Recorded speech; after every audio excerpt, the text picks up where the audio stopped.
Well, howdy there, Internet people. It's Bo again. So, today, we're going to talk about tonight. See, at time of filming, the horse race isn't over yet.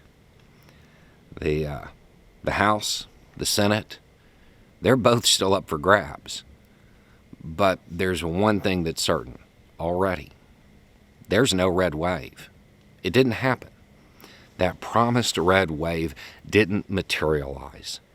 And we're going to talk about why it didn't materialize, why it didn't show up, why Republicans didn't sweep this election the way they should have by all metrics. The reality is, whether you like Biden or not, he's not an incredibly popular president.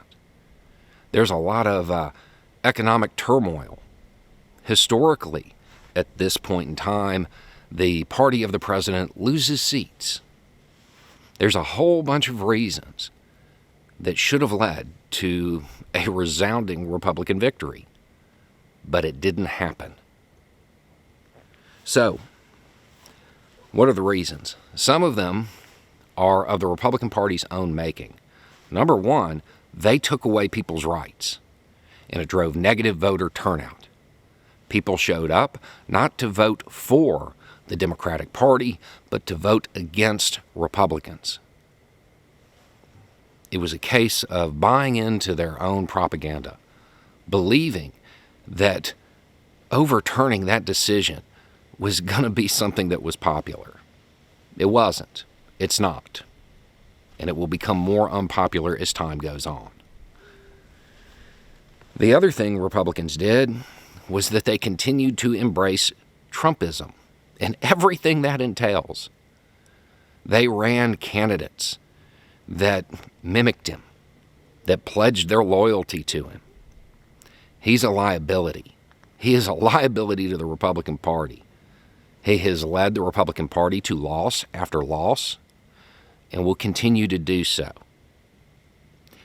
Trump and everyone like him is a liability to the Republican Party, and it will continue to lead to failure. Then you had the Democratic Party and what they did. First and foremost, the young people showed up. That's what happened. Those unlikely voters, those people who get written off in the polls because they never vote, well, they showed up this time.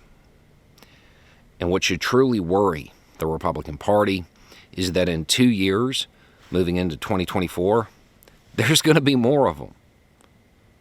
Because some of them can't vote right now, but in 2 years they'll be old enough to.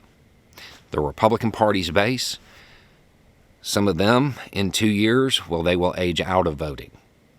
They won't be here anymore.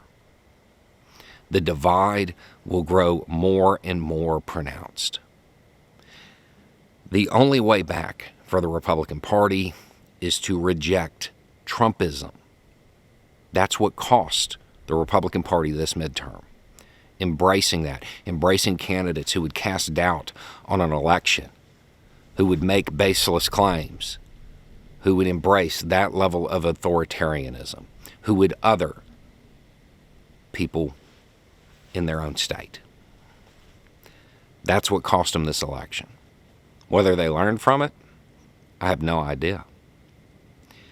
But that younger crop, that crop that showed up, make no mistake about it, they stopped that red wave. And they will be more energized in 2024. And there will be more of them. They are more tolerant. They are more accepting. They are more interested in actual freedom rather than just symbols. They want the promises that are in all of those founding documents. They want them lived up to. They don't just want to pretend that they've read it and use it as a profile picture. It's not a backdrop. They believe all people are created equal and that people have certain unalienable rights. Right now, the Republican Party doesn't stand for any of that. The only way back for them is to reject Trumpism and everybody like him. Because those younger voters, those unlikely voters, they've proven they're going to show up. Anyway, it's just a thought. Y'all have a good day.